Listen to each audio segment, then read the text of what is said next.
من اكتر الحاجات اللي كان دايما بيخوفونا بيها زمان، اللي هي ايه، اي حاجه تعملها كما تدين تدان. لو عملت حاجه الفلانيه دي هيحصل في حد تعرفه واقرب حد ليك. لما تيجي تحسبها كما تدين تدان، يعني المفروض الحاجه اللي انت بتعملها بترد لك في اهلك. انا مثلا نمت مع واحده، فالحوار ده هيتكرر معاك، مع اختك، مع امك، مع مراتك، مع بنتك. ليه؟ ما هو لازم يجيبها لك في اقرب حد ليك عشان تجرحك، عشان يمنعك عن حاجه اللي انت عايز تعملها دي، بالترهيب، بان هو يجيبها لك في حد قريب منك، امك بقى، مراتك، اختك، بنتك. اوعى تعمل حاجه زي دي عشان هترد لك. بس لو جيت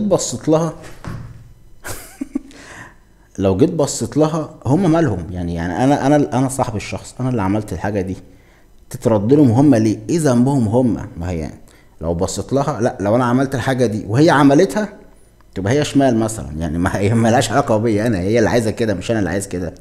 يعني هي مش كما تدين خالص، يعني مفيش حاجه اسمها كما تدين تدان. هي مش كما تدين تدان خالص.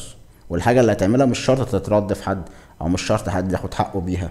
فالموضوع بسيط جدا. انت عملت حاجه مع حد، طالما عملتها برضا الشخص ده، مش هتترد لحد، ولا بقى تيجي في امك ولا تيجي في مراتك. ولو هم عملوا كده وهم عايزين يعملوا كده، مش عشان انت عملت كده، فما تخيش حد يضحك عليك بالكلام.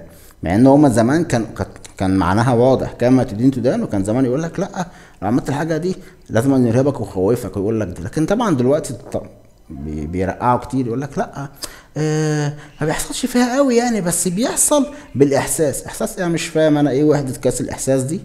لا، اصل دي بتاع، يعني في شيوخ طلع طبعا، كل اللي طلع بيجدد الحاجه ايه اللي فيها غلط، اللي هو من الاخر الناس اكتشفتها وابتدت تقول ايه، لا ازاي ده يا جماعه؟ قال لك لا، ما بتجيش بالحرف قوي يعني، ما بتجيش كما دون بالظبط. لا، بس يقول لك الايه، بيجي جوه شعورك انت ان انت الحاجه دي غلط، وبتدي تتاذى منها وبتاع. طبعا ده اي كلام بكنافه بالبلح، ده اي كلام في تزعل لا.